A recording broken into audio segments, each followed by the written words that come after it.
सभी कुशल है ना मेरे बच्चों? हाँ, गुड मॉर्निंग टू एवरीवन। सुप्रभात। आज हम विज्ञान का एक नया पाठ, पहला अध्याय पढ़ने जा रहे हैं और हमारे अध्याय का नाम है विज्ञान एवं तकनीकी के क्षेत्र में नवीनतम प्रगति। ठीक है, विज्ञान एवं तकनीकी के क्षेत्र में नवीनतम प्रगति। पिछली कक्षा में हमने इसका जरा सा थोड़े भाग को देखा था, लेकिन वॉइस क्लियर ना होने की वजह से, तकनीकी खराबी से हम उसको ठीक से पढ़ नहीं पाए थे। तो आज हम इसको पूर्ण रूप से अच्छी तरह से पढ़ेंगे। और मेरे बच्चों, आज की स्पेशल बात, आज की क्लास की स्पेशल बात, विशेष बात यह है कि आज हम जब इस पाठ को पढ़ेंगे, आप ऐसा करना, आपके पास आपकी नोटबुक होनी चाहिए, आपके पास अपनी नोटबुक होनी चाहिए और टेक्स्ट बुक भी होनी चाहिए। ठीक है, नोटबुक और टेक्स्ट बुक आपके पास होनी चाहिए। इस क्लास को बड़े ध्यान से सुनिए, क्योंकि इसके बाद, इस क्लास के बाद तुरंत बाद एक छोटी सी परीक्षा होगी आपकी। डरिए मत, छोटी सी परीक्षा मतलब इतनी कोई बड़ी परीक्षा कुछ नहीं है, छोटी सी एक परीक्षा होगी और उस परीक्षा में छोटे छोटे सवाल होंगे आपके लिए। ठीक है, छोटे छोटे सवाल होंगे और छोटे छोटे सवालों के छोटे छोटे जवाब आप मुझे दे दीजिएगा। तो आप क्या करिए, ध्यान से मैडम जो पढ़ाती है उसे ध्यान से सुनिए और उसको समझने की कोशिश कीजिए। और लास्ट में, इस क्लास के अंत में, हम छोटी सी एक परीक्षा भी आपके लिए तैयार करेंगे। ठीक है मेरे बच्चों? तो आप अभी सभी अपने पाठ पुस्तक निकालिए और इसका पहला पन्ना, इकाई 1, विज्ञान एवं तकनीकी के नवीनतम प्रगति। ठीक है, नवीनतम प्रगति, इस चैप्टर को निकालिए सारे बच्चे और ध्यान से बैठ जाइए। हम अभी शुरू कर देते हैं। ठीक है, ठीक है बच्चों? चलिए, अभी कोई बात नहीं करना, आपस में बातें नहीं करना, क्योंकि मैम जो बताती है वो ध्यान से सुनिए और अंत में हम छोटी सी परीक्षा के लिए भी तैयार हो जाएंगे। ठीक है, चलिए। विज्ञान एवं तकनीकी यानी कि science and technology, science and technology, विज्ञान एवं तकनीकी के क्षेत्र में नवीनतम प्रगति। आपने पिछले कक्षाओं में बहुत सारे प्रगतियों के बारे में, यानी कि विज्ञान और तकनीकी के द्वारा की वजह से जो जो परिवर्तन हमारे जीवन में हुए, उन सब के बारे में आपने थोड़ा बहुत तो पढ़ा ही होगा कि कैसे एक जो आदि मानव था, उस आदि मानव से आज के मनुष्य तक, आज के आधुनिक मनुष्य तक हम कैसे पहुंचे। ये सब विज्ञान और तकनीकी द्वारा ही हुए हैं, है कि नहीं? पहले जो इंसान, जो मनुष्य फल फूल सभी चीजों पर निर्भर रहता था, वो अभी इतने आराम से अपने सुख सुविधा से कैसे जी रहा है। ये सब चीजें विज्ञान और तकनीकी द्वारा ही संभव हुआ है। ठीक है बच्चों?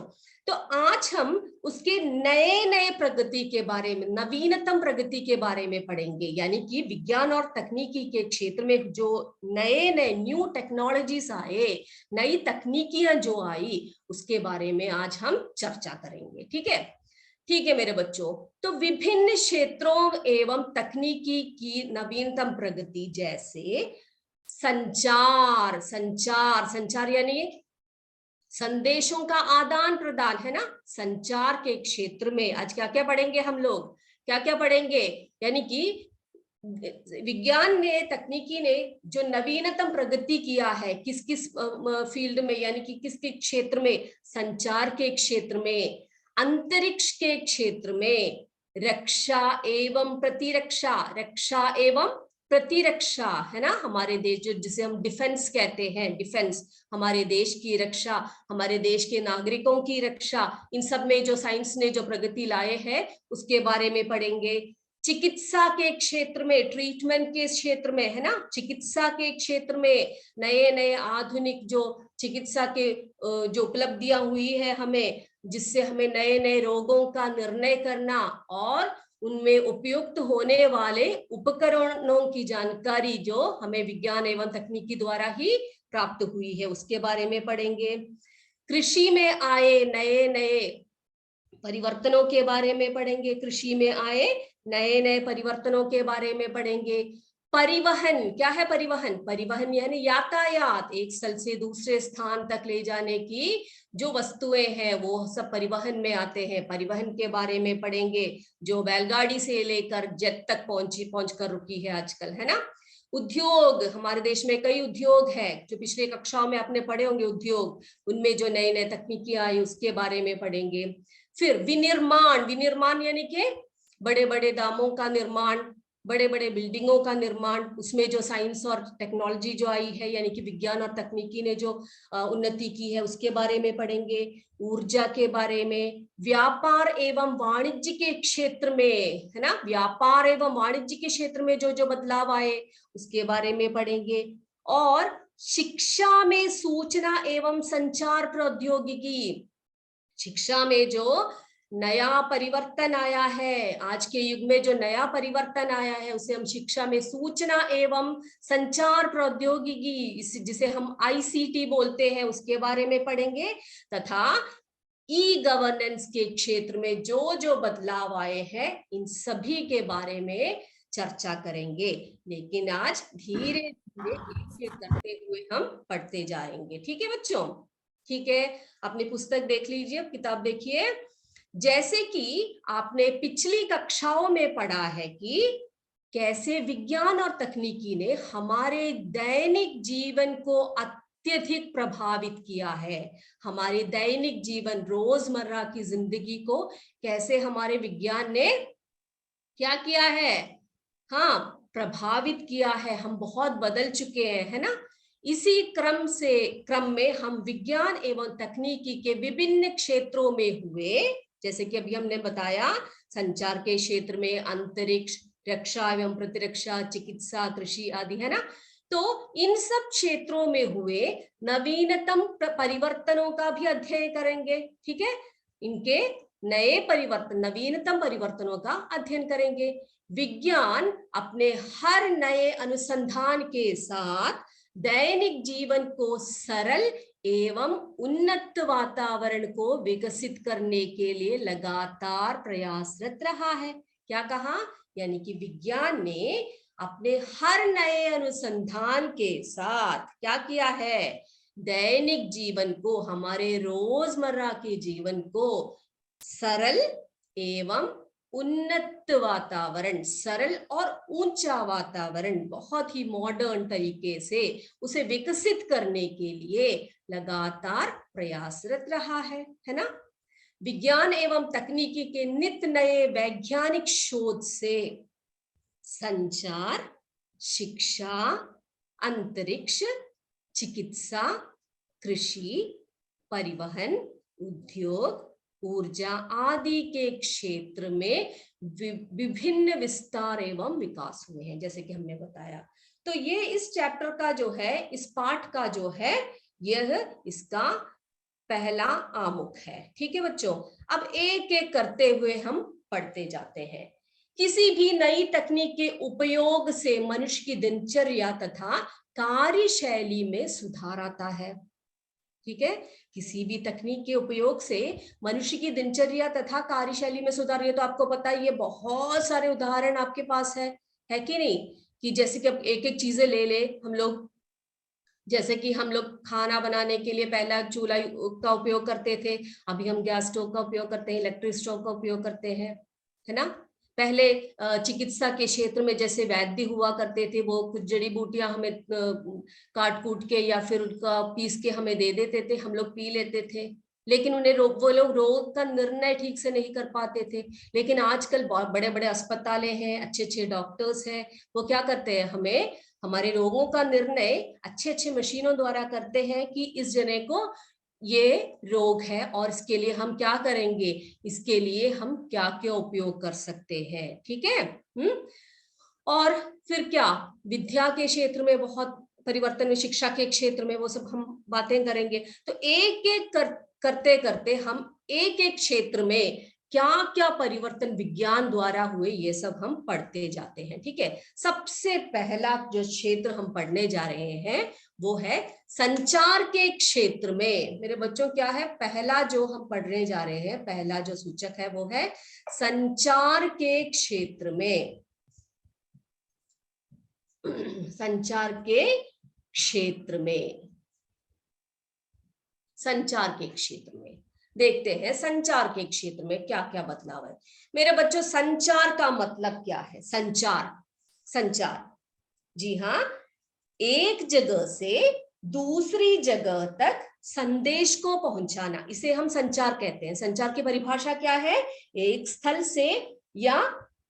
स्थल से दूसरे स्थल तक, या एक व्यक्ति से दूसरे व्यक्ति तक संदेश को पहुंचाना, उसी को हम क्या कहते हैं? उसी को हम संचार कहते हैं, है ना। पुराने जमाने में संचार कैसे पहुंचते थे, संदेश कैसे पहुंचते थे?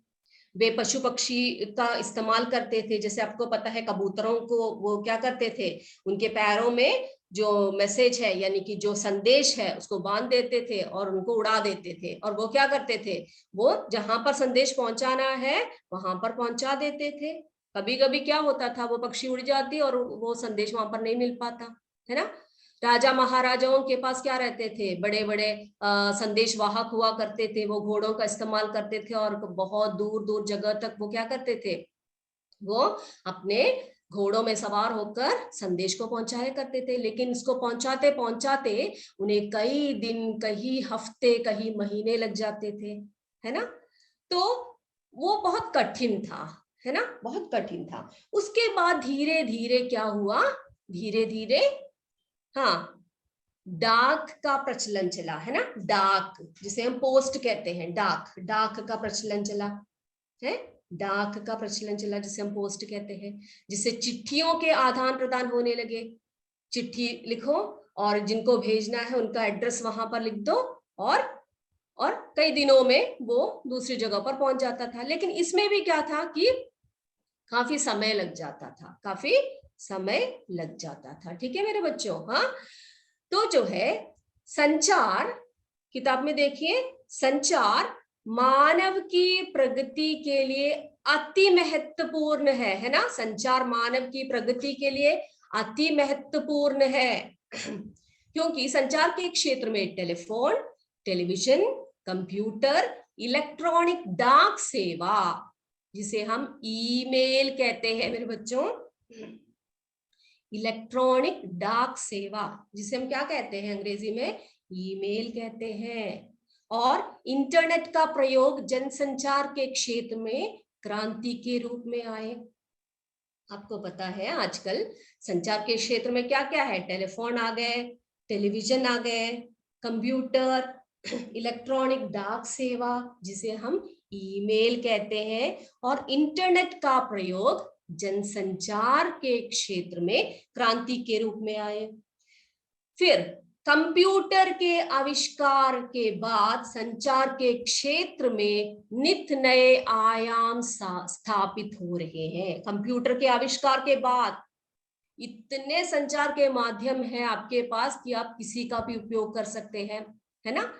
देखिए, इसी के माध्यम से, ध्यान से देखिए बच्चों, ये बहुत इंपॉर्टेंट है, सूचना तकनीक का प्रयोग कर, यानी कि इंफॉर्मेशन टेक्नोलॉजी, सूचना तकनीक का प्रयोग कर भारतीय डाक विभाग ने, किसने, भारतीय डाक विभाग ने क्या किया, 2001 में, कौन से वर्ष में, कौन से वर्ष में, 2001 में नवीन डाक सेवा प्रारंभ की, जिसे हम ई पोस्ट कहते हैं, ई पोस्ट कहते हैं। नवीन डाक सेवा किसने प्रारंभ किया, किस विभाग ने प्रारंभ किया, भारतीय डाक विभाग ने। किस वर्ष में, 2001 में, जिसे हम क्या कहते हैं, ई पोस्ट कहते हैं, जिसे हम ई पोस्ट कहते हैं मेरे बच्चों, इसे हम ई पोस्ट कहते हैं, भूलिए मत। सूचना तकनीक का प्रयोग कर भारतीय डाक विभाग ने 2001 में किसकी सेवा आरंभ की? नवीन डाक सेवा का आरंभ किया, जिसे हम ई पोस्ट कहते हैं, जिसे हम ई पोस्ट कहते हैं। ठीक है, ई पोस्ट। चलिए, फिर क्या हुआ? 20वीं शताब्दी में, 20वीं जिसे हम 20th सेंचुरी बोलते हैं, जिसे हम 20th सेंचुरी बोलते हैं, 20वीं शताब्दी में, है ना, शताब्दी में, 20वीं शताब्दी में क्या हुआ? संचार के क्षेत्र में मोबाइल फोन जुड़ गया। क्या जुड़ गया हमारे जिंदगी में? है, हमारे जीवन में क्या जुड़ गए? फोन। कौन सा फोन? मोबाइल फोन, है ना,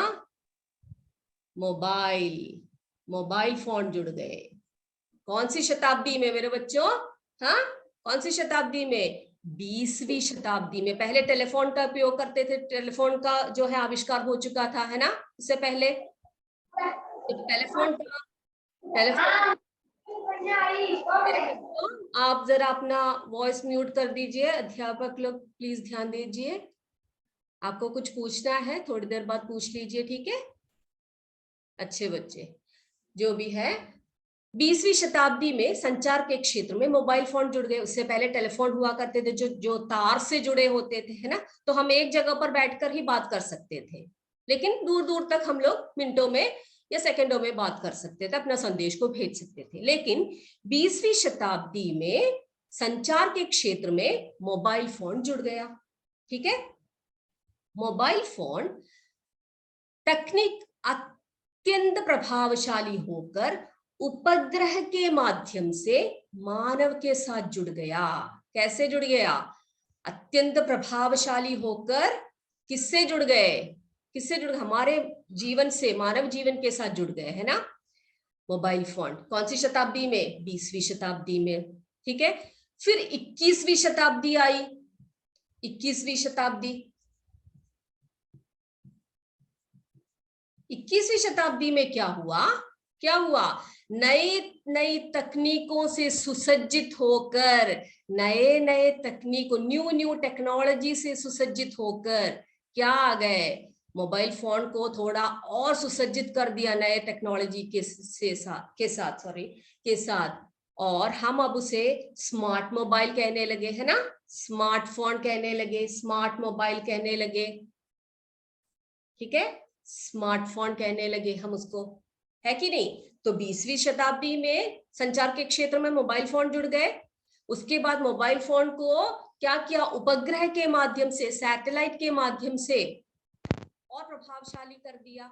उसको नए नए तकनीकों से जोड़ा गया और उसको सुसज्जित करके एक नए रूप में हमारे सामने आया, जिसे हम स्मार्टफोन कहते हैं या स्मार्ट मोबाइल कहते हैं। ठीक है, तो पहले बच्चों जब मोबाइल फोन आए तो कौन सी टेक्नोलॉजी पे वो चलती थी?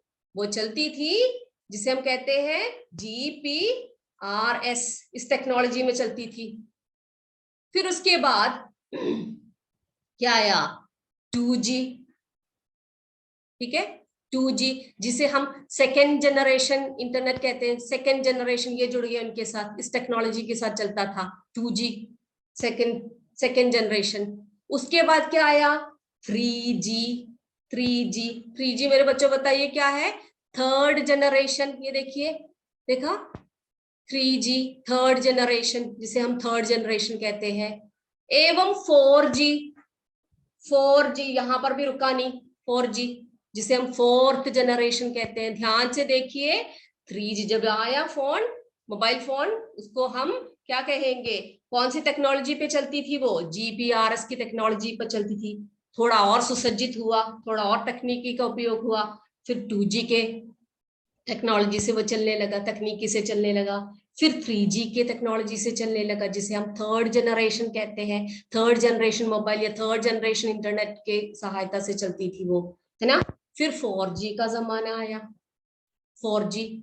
और अब क्या है? अब की टेक्नोलॉजी क्या है, क्या चल रही है? 5G लॉन्च हो चुकी है अभी, आपको पता है। 5th जनरेशन जिसे हम कहते हैं, 5th जनरेशन, है ना।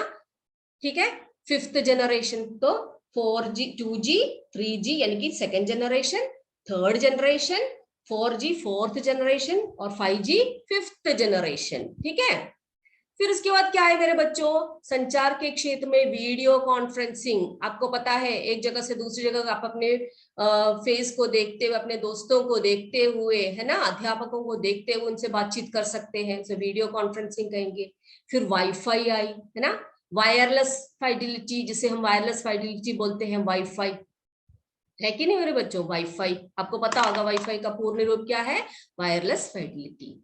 एवं वाईमैक्स, और भी शक्तिशाली होकर वाईमैक्स तकनीकी भी वैज्ञानिकों का एक अद्भुत देन है। ठीक है, फिर क्या हुआ, ये जो 3G 4G प्रौद्योगिकी द्वारा broadband, wireless, internet, data, video, TV इत्यादि अब हमारे मोबाइल पर आसानी से उपलब्ध है।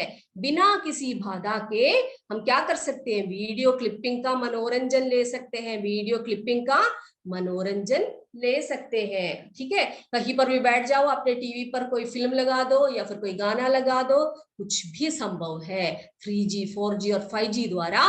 Broadband, wireless, internet, data, video, TV सभी अब अपने मोबाइल से कनेक्ट कर सकते हो बिना किसी तारों के, वायरलेस। ठीक है बच्चों, ठीक है, तो ये थे हमारे संचार के बारे में। अब हम शिक्षा में सूचना की और संचार प्रौद्योगिकी के बारे में, शिक्षा के बारे में। अब शिक्षा की जब हम बात करें तो मेरे बच्चों, शिक्षा के क्षेत्र में सुधार के लिए, शिक्षा के क्षेत्र में सुधार के लिए हमने क्या किए, आईसीटी का प्रयोग करने लगे। इसके लिए क्या किया गया, 2004 में इसकी शुरुआत हुई। 2004 में इसकी शुरुआत हुई। कैसे शुरुआत हुई, शिक्षा को सुधारने के लिए एक उपग्रह हमारे भारत ने क्या किया, हमारे भारत ने इसका उपयोग किया और इसको लॉन्च किया, जिसे हम एड्यूसैट के नाम से जानते हैं। एड्यूसैट किसी ने सुना है मेरे बच्चों, एड्यूसैट का नाम, जिसे हम जीसैट भी कहते हैं, जीसैट 3 कहते हैं हम इसको कब लॉन्च किया गया था, 2004 में इसको लॉन्च किया गया था। 2004 में इसको हमने लॉन्च किया था। किसने लॉन्च किया था, ये हमारे इसरो ने यानी कि भारतीय अंतरिक्ष अनुसंधान संगठन ने, इसरो ने।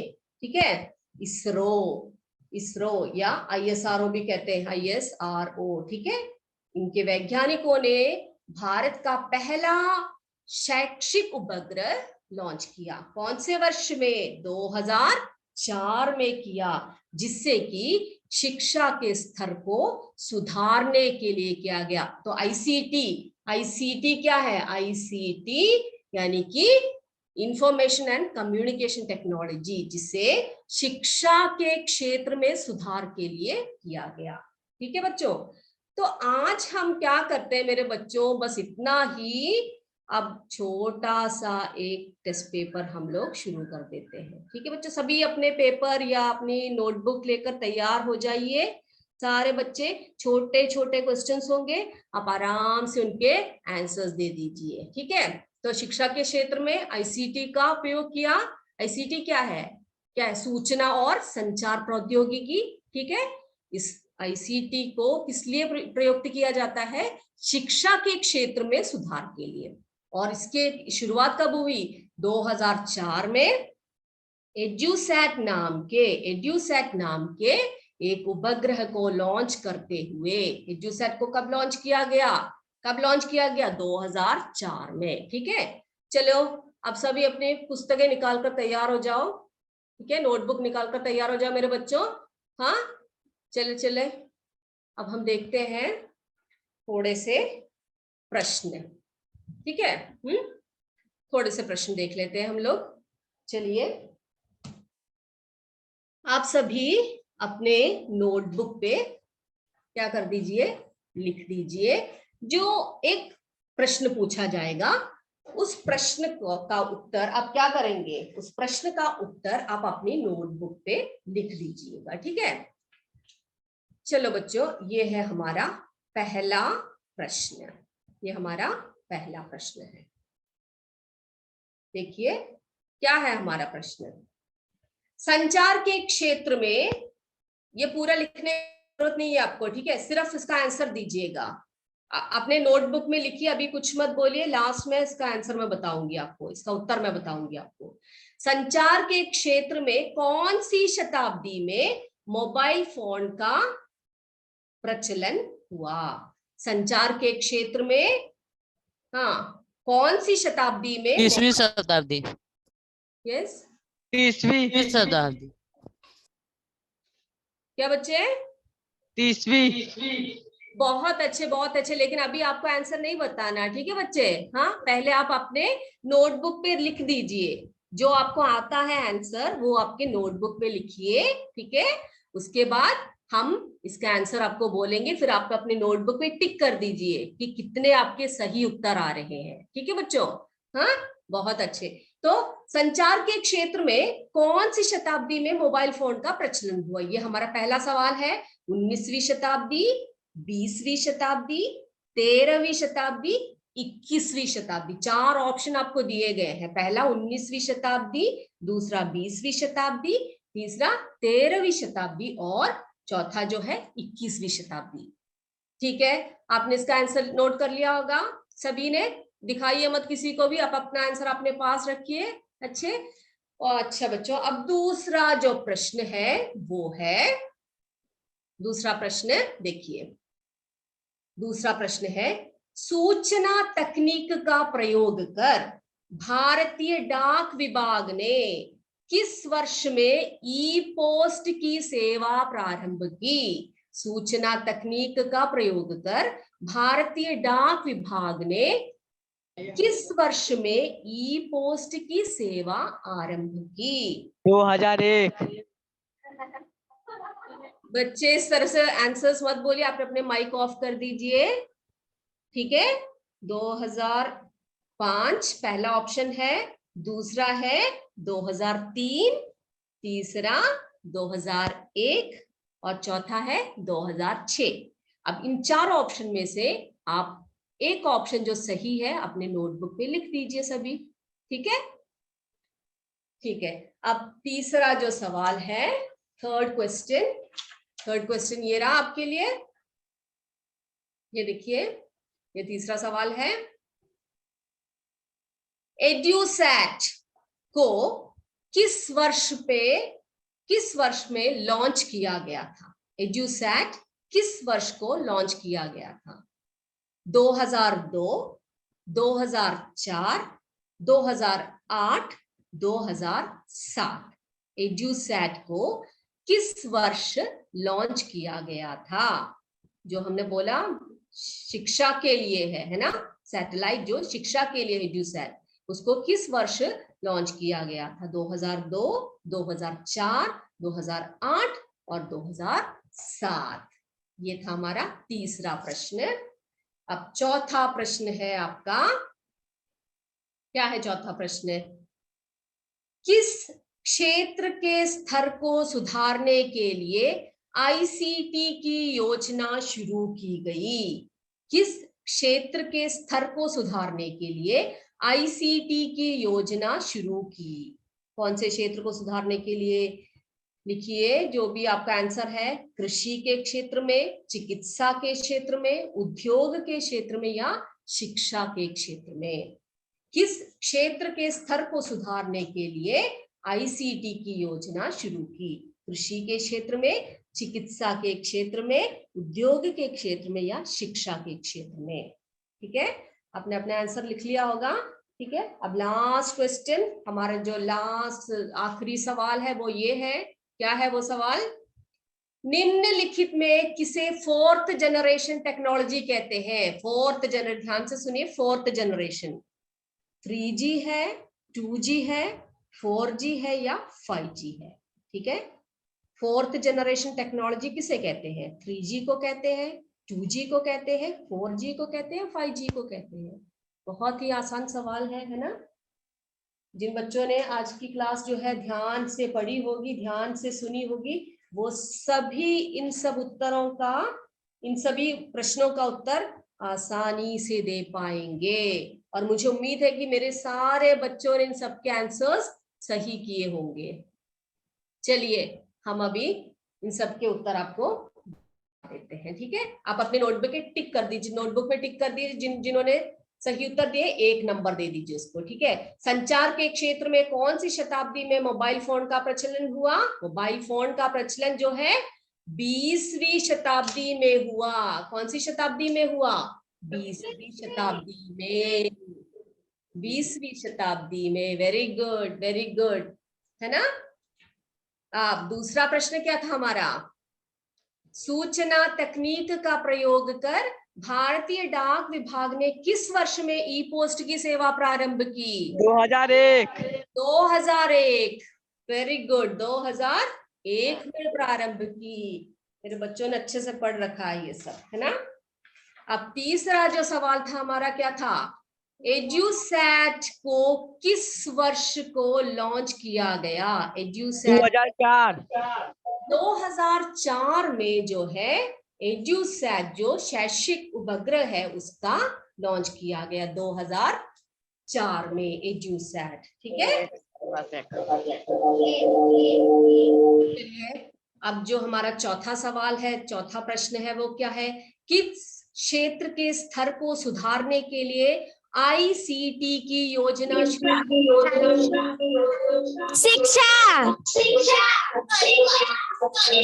ठीक है, ठीक है, सभी बच्चों ने सही किया होगा मुझे लग रहा है? तो आईसीटी की योजना जो है शिक्षा के क्षेत्र को सुधारने के लिए किया गया। बहुत अच्छे, बहुत अच्छे। हाँ,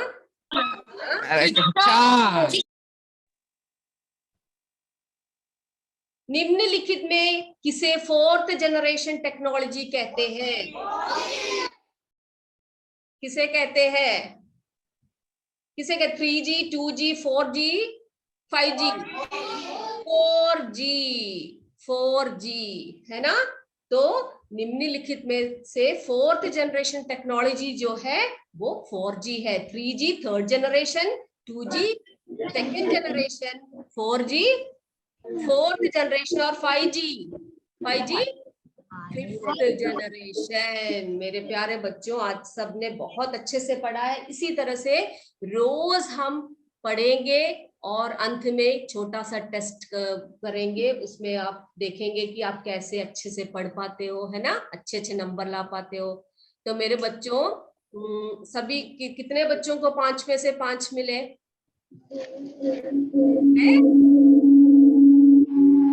मैं उम्मीद करती हूँ कि सभी मेरे बच्चे पूरे मार्क्स यानी कि 5 में से 5 सबको मिले होंगे, है ना, है कि नहीं?